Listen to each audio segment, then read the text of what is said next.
మీకు student assessment అనేటువంటిది వస్తుంది. ఇక్కడ అతి ముఖ్యమైనటువంటి విషయం, మీ అందరికీ కూడా మీ సంబంధిత డిఈఓ గారికి, ఎంపీసీ గారికి, ఏసీఆర్పీ గారికి వారి క్లస్టర్లో ఏ స్కూల్స్ మ్యాప్ చేసామో లిస్ట్ పంపించాం. మీకు ఉన్నటువంటి వాట్సాప్ గ్రూప్ కూడా మళ్ళీ షేర్ చేస్తున్నాం. ఇక్కడ క్లిక్ చేయండి సార్, సెలెక్ట్ స్కూల్.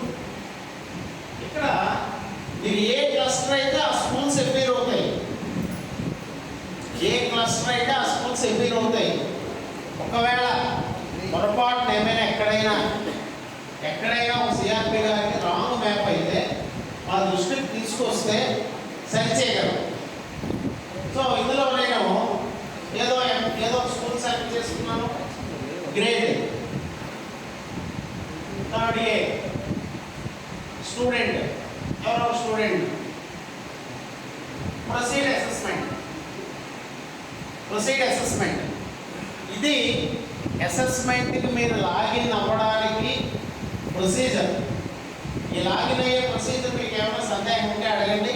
నేను మీకైతే ఒకటి చెప్పాను. మీ క్లస్టర్లో మీ స్కూల్స్ కాకుండా వేరే స్కూల్స్ ఏమైనా మ్యాప్ అయితే మీ జిల్లాలో ప్రతి జిల్లాకి విఎస్కే నుంచి ఒక మెంబర్ ఉన్నారు, వారిని కాంటాక్ట్ చేస్తే సరిపోతుంది. మీరే జిల్లా? వెస్ట్ గోదావరి పూర్ణచంద్రరావు గారు. మీరండి? గుంటూరు. మీరు సార్? మీరండి? ఇలాగా 26 జిల్లాకి 26 మంది ఉన్నారు కాబట్టి సో మీరు కాంటాక్ట్ చేయొచ్చు. ఇప్పుడు సిఆర్పి గ్రూప్లో కూడా డీటెయిల్స్ వేస్తాను. విద్యార్థులు కూర్చోబెట్టుకొని సపరేట్గా హెడ్ మాస్టర్ గారి రూమ్లో కానీ ఎక్కడైనా సౌండ్ లేనటువంటి ప్రదేశంలో, ఎందుకంటే గూగుల్తో లింక్ అయ్యి ఆడియో రికార్డ్ చేసే ఆప్షన్ ఉంది ఇక్కడ. విద్యార్థులు అడుగుతారు ఏమిటి అని. సో విద్యార్థి చెప్తాడు ఏంటి యాపిల్ అని చెప్పాడు ఉదాహరణకి, చెప్తే క్లిక్ చేస్తారు, నెక్స్ట్ ప్రొసీడ్. అలాగే image recognition, complete question paper ఇంకా ఇక్కడ ఎఫ్ఐఆర్ కాలేదు, ఎఫ్ఐఆర్ అయిన తర్వాత మీకు వస్తాయి. నెక్స్ట్ ఆడియో ఉంటుంది సార్. ఇక్కడ మీకు యాక్చువల్గా మీకు ఒక డయాగ్రామ్ ఇస్తారు, అది ఏంటో చెప్పమంటారు, అది రికార్డ్ అవుతుంది. స్టాప్ అయిన తర్వాత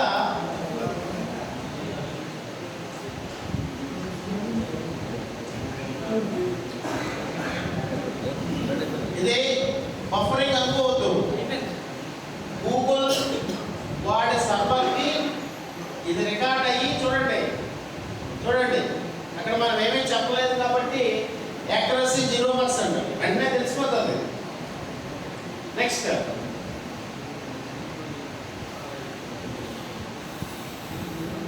అక్షరం ఏంటని అడుగుతాం. ఈ విధంగా 3 రకాల సబ్జెక్టులు, ఇంగ్లీషు, తెలుగు, గణితంలో కూడా మీకు ఎలాంటి ఉంటాయంటే పేపర్ మీద చేసి చెప్పమని ఉంటాయి. 1 క్లాస్ 2 అంటే 1 నుంచి 5 తరగతుల్లో వారి స్థాయిని బట్టి, లేదు 10+12. ఈ విధంగా ఇవన్నీ ఫిల్ చేసిన తర్వాత సబ్మిటెడ్ టెస్ట్ అని వస్తుంది. ఇది ఒక మంచి కార్యక్రమం. ఎందుకంటే మన రాష్ట్రంలో ఉన్న విద్యార్థులు 1 నుంచి 5 తరగతుల విద్యార్థులు గణితంలో కానీ లిటరేచర్లో కానీ అంటే తెలుగు ఇంగ్లీష్లో ఏ స్థాయిలో ఉన్నారు, దానికి తగ్గట్టుగా మీ ఏఓలు ప్రణాళికలు రచించుకోవడానికి ఈ ప్రక్రియ ప్రారంభించారు. అయితే ఇది ఒకటి చూడండి సార్, ఈ ప్యాసేజ్ చదవాలి. నేను ఒక అడవిలో ఒక కోతి ఒక మొసలే ఉండేవి చదువుతారు. స్టాప్. చదివిన తర్వాత అది ఫెచ్ అవుతుంది, రికార్డ్ అవుతుంది. ఎంత పర్సంటేజ్ కరెక్ట్ అనేది కూడా మీకు అక్కడ తెలిసిపోతుంది.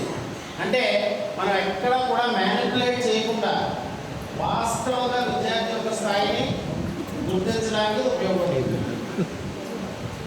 చెప్పండి. నెక్స్ట్ చూడండి, 16%. నేను కొంతవరకు చదివాను. 16 99.2% వచ్చింది. అంతా అసెస్మెంట్ అంతా అయిపోయాక విద్యార్థి ఏ గ్రేడ్లో ఉన్నాడో కూడా వచ్చేస్తుంది.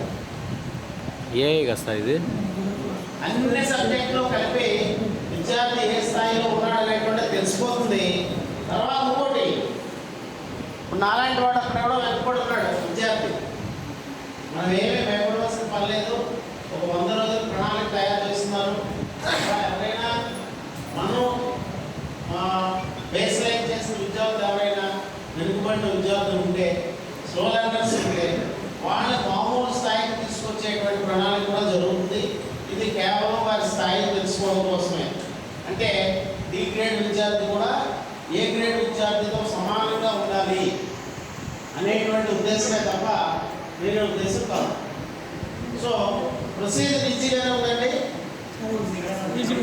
నాకు జిల్లా నుంచి ఒకరు మీ సందేహాలు